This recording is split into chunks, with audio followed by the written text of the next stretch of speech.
Hi everyone, this is Dr. Nitin Choda and welcome to my channel. Thank you so much for being a viewer. Thank you so much for being a subscriber. I really appreciate you. If you learned something new from this video, please consider clicking like, please consider clicking subscribe, please consider enabling notifications. If you don't know anything about me, this is some information about me. My name is Dr. Nitin Choda with Ignition Time. I have the fortune, the honor, the privilege of living the American dream, and I want to help you live your American dream once all of us get through this incredible, this strange, this horrible crisis that we find ourselves in.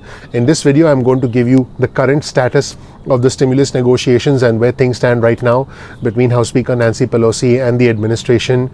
And this is interesting.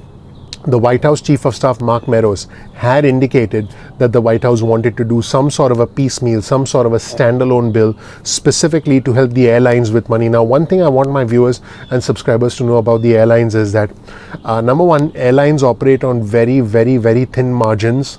They don't make too much money, just like the restaurant industry, which is kind of ironic if you think about it, because airlines and restaurants have been really badly impacted as a direct result of this. I'm not traveling and I haven't eaten out in, gosh, what is it, like 7 months now since March, and neither has my family. I mean, we just do takeout, if anything, and I'm not flying anywhere. All my meetings are over the phone or Zoom calls, and I'm not the only one. So airlines have razor thin margins and are highly competitive. That's number one. Number two, airlines have very strong lobbies in Washington because they employ tens of thousands of individuals. Also, what you may or may not know is airlines did get a bailout through the CARES Act. And as a condition of the bailout, they had to not let individuals go until October 1st. And so the airlines kept their, they kept their part of the bargain. They accepted the money, they kept individuals on payroll. But now that the October 1st deadline is upon us, they've actually told the administration. In fact, I did another video where I shared a letter that airlines wrote to key administration officials, basically saying, hey, we need more money, there needs to be more stimulus. Airlines are now saying that effective October 1st, they're going to have to lay off tens of thousands of individuals and they need money. And so the aid for airlines is actually a focus for the administration. The White House Chief of Staff Mark Meadows did say that there needs to be aid for the airlines, and they wanted to push through a standalone bill, a piecemeal bill, if you will, providing money to the airlines, and then look at the stimulus negotiations as a separate package, if you will. Guess what?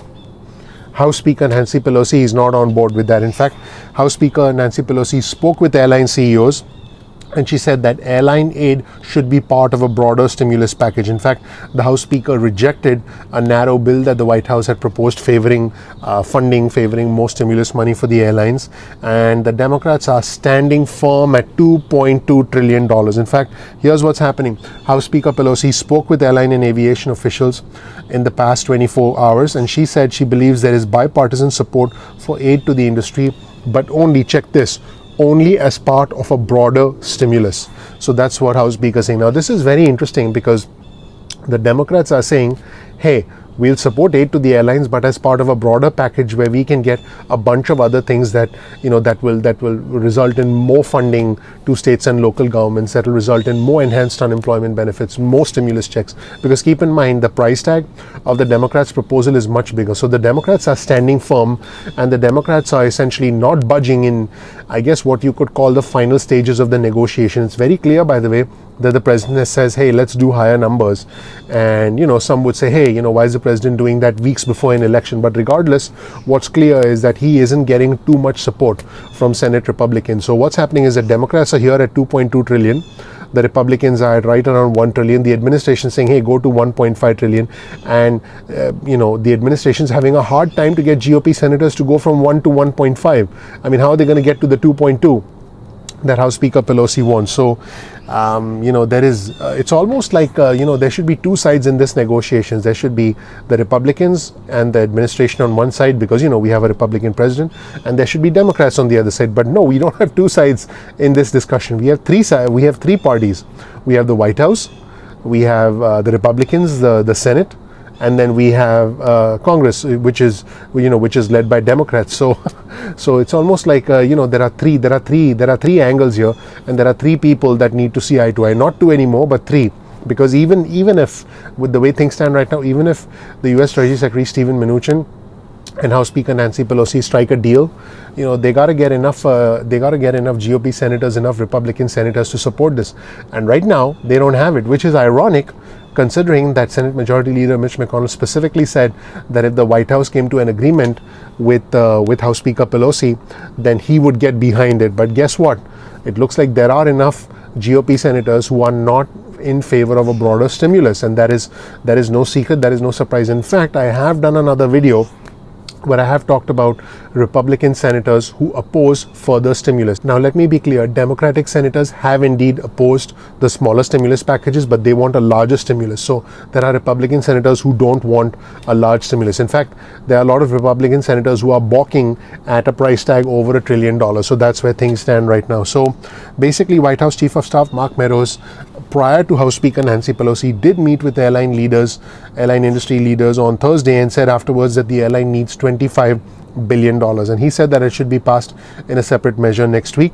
And House Speaker Pelosi basically is saying no go. In a statement from House Speaker Pelosi's office, she said she was glad Republican support for airline jobs relief has finally grown, and I quote, so that there will be bipartisan support for inclusion in a COVID bill that meets the health and economic crisis facing all sectors of our country. Now, I mean, if you're guys, let me be clear. For me, it's not about the red or the blue. It's about the red, white, and blue. I'm not Democrat. I'm not Republican. I'm American. If you're a Democrat, you're probably giving credit to House Speaker Pelosi for standing firm. If you're a Republican, you're probably saying she's the one who's stalling the bill. So again, there are two sides to every story. But there's one thing here. Even if let me be clear, even if the White House says 1.5 trillion, or let's just say 1.8 for the sake of argument, and House Speaker, by the way, House Speaker Pelosi ain't coming to 1.5, that's clear. But if the Republican senator, if the administration says, hey, let's do 1.8, and if, I don't know, House Speaker Pelosi wakes up and is like, all right, let's do it 1.8, guess what? We don't have enough support in the Senate to have that pass, because Republican senators are not wanting that high of a price tag. So this is surprising to me, because it was my understanding, based on Senate Majority Leader Mitch McConnell's past comments, that they would support whatever the White House decided. But it's clear that even though the White House and the President have specifically signaled that they are willing to go for, I quote, higher numbers, the Senate is not behind this. And I did do another video where I talked about Senate Republicans essentially pushing back against higher stimulus numbers. So that is very interesting. And according to Nicholas Calio, who's the president of the trade group Airlines for America, he said, we had a very productive discussion with Speaker Pelosi and Chairman DeFazio this afternoon, focusing on the urgency for Congress and the administration to reach a compromise and extend the payroll support program. Now, American Airlines Group, Delta Airlines, and Southwest Airlines confirmed that their chief executive officers participated in a discussion with House Speaker Pelosi, and they declined further comments. So that's where things stand right now. Let's be clear, House Speaker Pelosi is not backing away from the $2.2 trillion that she wants, and she said, I quote, since the House passed this HEROES Act back in May, other issues have emerged as the pandemic has continued to disrupt lives and businesses, and those need to be addressed in the new plan. So House Speaker Pelosi is saying, hey, new stuff has happened, you need to address this. So that is what is happening.